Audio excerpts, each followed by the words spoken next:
الحمد لله رب العالمين وبه نستعين وصلى الله وسلم على سيد الأنبياء والمرسلين وعلى آله وأصحابه أجمعين ومن تبعهم بإحسان إلى يوم الدين أما بعد. ابھی گزشتہ جو رات تھی اس رات کی مناسبت سے ایک بہت اہم بات کی طرف میں توجہ دلاؤں گا. وہ یہ ہے کہ قرآن مجید میں اللہ سبحانہ و تعالیٰ نے جہاں قیام اللیل کی اللہ نے فضیلت بتلائی ہے، وہیں پر رات کے آخری حصے میں کی جانے والی دعاؤں کی بھی اہمیت بتلائی ہے. ایک عمومی بات آپ نے سنا ہوگا کہ دعاؤں کی بھی کچھ اوقات ہوتے ہیں، اس کا بھی اہتمام ہونا چاہیے. رات کے آخری حصے میں بھی کی جانے والی دعا بہت عظیم دعا ہے. رمضان ہو غیر رمضان ہو، اگر کسی طور پر بھی رات میں ہم بیدار ہو جائیں، اللہ کے حضور دو کلمات بھی ہم دعا کی شکل میں رکھ دیں تو بہت اہمیت ہے اس کی. قرآن مجید میں اللہ سبحانہ و تعالیٰ نے سورۃ الذاریات میں بیان فرمایا، ان المتقین فی جنات وعیون آخذین ما آتاہم ربہم انہم کانوا قبل ذلک محسنین کانوا قلیلا من اللیل ما یہجعون وبالاسحار هم یستغفرون. اللہ رب العالمین نے نیکوکار اور متقی حضرات جو جنت میں ہوں گے، اللہ تعالیٰ کی جو عطیات ہیں وہ لے رہے ہوں گے.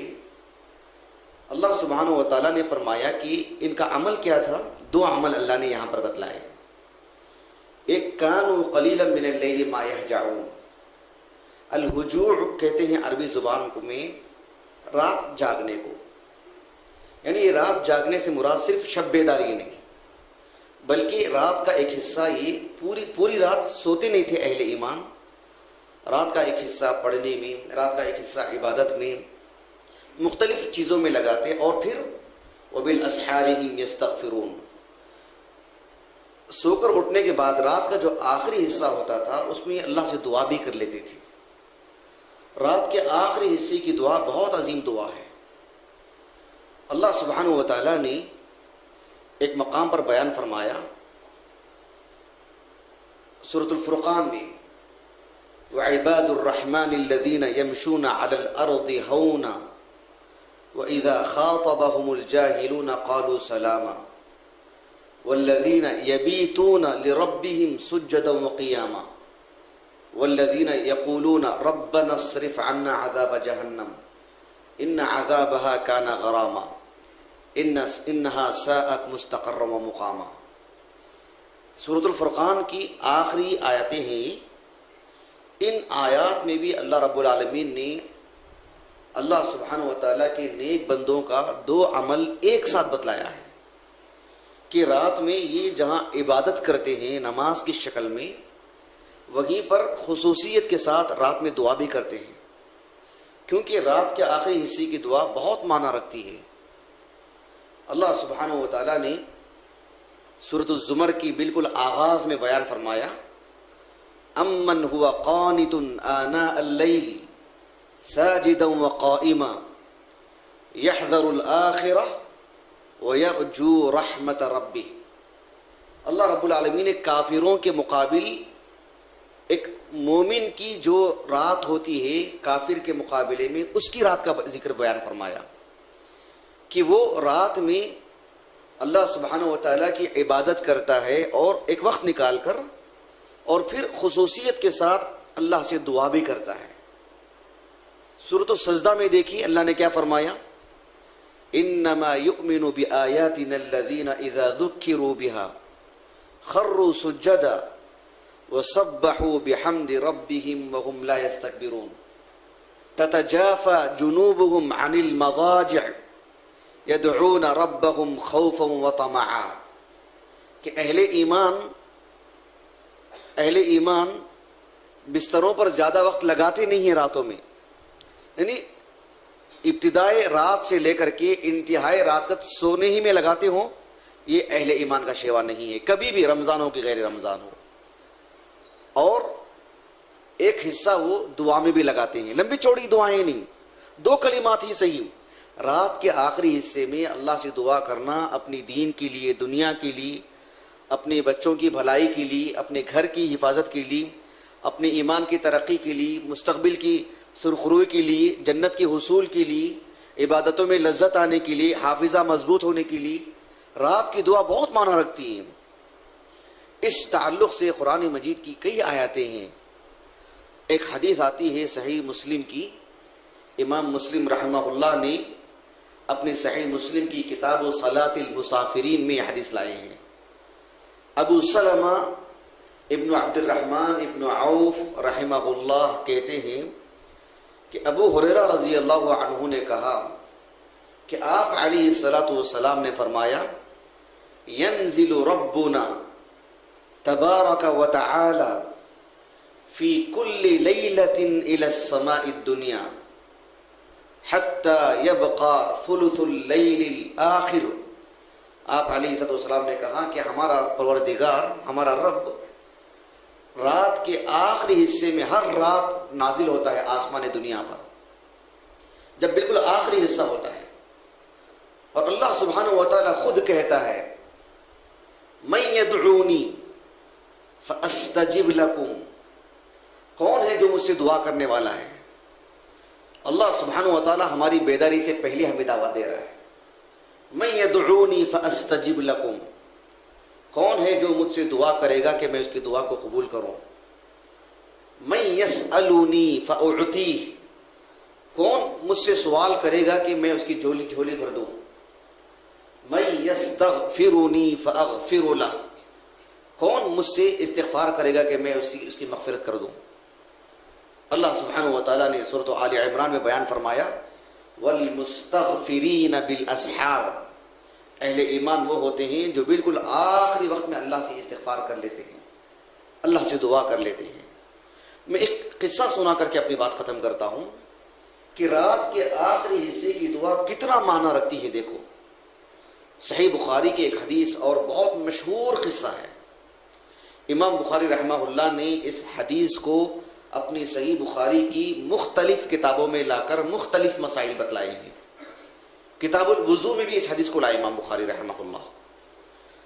ہم جانتے ہیں کہ اللہ کے رسول علیہ الصلوۃ والسلام کے چچیرے بھائی عبداللہ ابن عباس رضی اللہ عنہما نہایت چھوٹی عمر میں اسلام قبول کیا۔ اصل میں کیا ہے، ان کی والدہ تو مسلمان تھی، ام الفضل رضی اللہ عنہا۔ عباس رضی اللہ عنہ فتح مکہ سے پہلے ہی اندرونی طور پر مسلمان تھے، فتح مکہ کی مناسبت سے اظہار کیا انہوں نے اور مدینے کو آئے۔ عبداللہ ابن عباس رضی اللہ عنہما بھی مدینے کو آ گئے تھے، چھوٹی عمر کے تھے، کم و بیش 13 سال کی عمر تھی آپ کی جب اللہ کے رسول کا انتقال ہوا صلی اللہ علیہ وسلم۔ اللہ کے رسول صلی اللہ علیہ وسلم کی آخری دنوں کی بات ہے۔ عبداللہ ابن عباس کہتے ہیں رضی اللہ عنہما، میں ایک رات اللہ کے رسول کے گھر میں گزارا صلی اللہ علیہ وسلم۔ آپ علیہ الصلوۃ والسلام کی جو ازواج مطہرات ہیں رضی اللہ عنہن اجمعین، ان میں سے جن سے سب سے آخر میں اللہ کے رسول نے شادی کی صلی اللہ علیہ وسلم، وہ تھی میمونہ بنت الحارث رضی اللہ عنہا۔ یہ ام الفضل رضی اللہ عنہا کی سگی بہن ہے میمونہ رضی اللہ عنہا۔ آپ علیہ الصلوۃ والسلام کی یہ زوجہ مطہرہ تھی، یوں عبداللہ ابن عباس رضی اللہ عنہما کی سگی خالہ تھی، ان کے گھر میں رات گزارے۔ یہ کہتے ہیں کہ جو بستر لگا ہوا تھا اس طرح سے اللہ کے رسول صلی اللہ علیہ وسلم اور آپ کی زوجہ مطہرہ میمونہ رضی اللہ عنہا دونوں اس طرح سے سوئے ہوئے تھے، اور بقیہ جو حصہ تھا پیروں کے پاس دونوں کی میں ایسا سویا ہوا تھا رات میں۔ آپ علیہ الصلوۃ والسلام رات کے آخری حصے میں بیدار ہوئے، یہ صحیح بخاری کی حدیث ہے۔ رات کے آخری حصے میں آپ بیدار ہوئے۔ بیدار ہونے کے بعد آپ علیہ الصلوۃ والسلام کا معمول تھا کہ آپ علیہ الصلوۃ والسلام سورۃ آل عمران کی جو آخری آیتیں ہیں، ان فی خلق السماوات والارض واختلاف اللیل والنہار لآیات لأولی الالباب الذین یذکرون اللہ قیاما الی آخر. آگے کی بھی بہت ساری آیتیں ہیں، ان آیتوں کی آپ تلاوت فرماتے ہیں.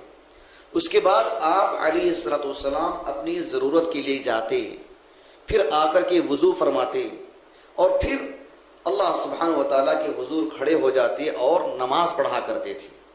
یہاں مجھے اس واقعے میں بتلانا یہ ہے کہ عبداللہ ابن عباس کہتے ہیں رضی اللہ عنہما، آپ علیہ الصلوۃ والسلام رات میں بیدار ہوئے اور آپ اپنی ضرورت پوری کرنے کے لیے گئے تھے. جیسے ہی واپس آئے، آنے سے پہلے ہی میں نے آپ کے لیے وضو یعنی وضو کا پانی میں نے رکھ دیا تھا. اللہ کے رسول صلی اللہ علیہ وسلم نے فرمایا کہ من وضع ھذا، یہ کس نے رکھا میرے لیے وضو کا پانی؟ عبداللہ ابن عباس کہتے ہیں رضی اللہ عنہما، خبر دی گئی فاخبر، یعنی تھا میں اکیلا ہی، میں نے خبر دیا کہ میں نے ہی رکھا ہے. اللہ کے رسول علیہ السلام کو اس چھوٹے سے بچے کی یہ ادا اتنی پسند آئی کہ میرے تعلق سے اتنی گہری نظر کہ میں بغیر وضو کے رہتا نہیں ہوں. میرے آنے سے پہلے ہی میرا اتنا خیال، اتنی فکر ہے اس بچے کو، اتنا سمجھدار ہے. اللہ کے رسول علیہ السلام نے ان کی اس چھوٹی سی نیکی اور اللہ کے رسول کے حق میں ایک چھوٹا سا تعاون، آپ نے بدلے میں ایسی دعا فرمائی، کہا کہ اللہم علمہ التأویل، اللہم فقہہ فی الدین، کہ اللہ اس بچے کو کتاب عزیز کا علم عطا فرما، قرآن کی تفسیر کا علم عطا فرما. یعنی اس آخری پہر میں جو اللہ کے رسول نے ان کے لیے دعا فرمائی، یہ متفقہ بات ہے کہ آپ علیہ الصلوۃ والسلام کی امت میں وہ سب سے عظیم عالم دین ہیں جنہیں قرآن کا سب سے زیادہ علم تھا. ترجمان القرآن ہیں آپ.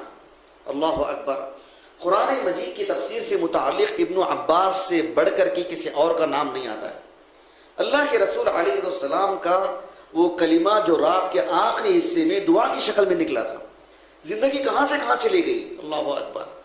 آپ علیہ السلام کی زندگی میں وہ ترجمان القرآن نہیں تھے، وہ چھوٹے تھے، وہ بالغ بھی نہیں تھے. آپ علیہ السلام کی وہ دعا کتنی کام آئی. تو آخری حصے کی جو دعا ہوتی ہے وہ انقلابی دعا ہوتی ہے، کایا پلٹ جاتا ہے، زندگیاں بدل جاتی ہیں چھوٹی سی دعاؤں سے. یہ میں نے بہت ہی حساس ہو کر کے اس معاملے میں نے غور و فکر کیا ہے، اور میں خود اپنی زندگی میں کئی معاملات میں تجربہ میں نے کیا ہے کہ اس وقت میں کوئی تہجد گزار نہیں ہوں. واللہ آپ غلط نہ سمجھیں کہ میں تہجد گزار ہوں، لیکن زندگی کے مختلف اوقات میں کبھی بیدار ہو گیا تو میں نے کچھ دعائیں کر لی.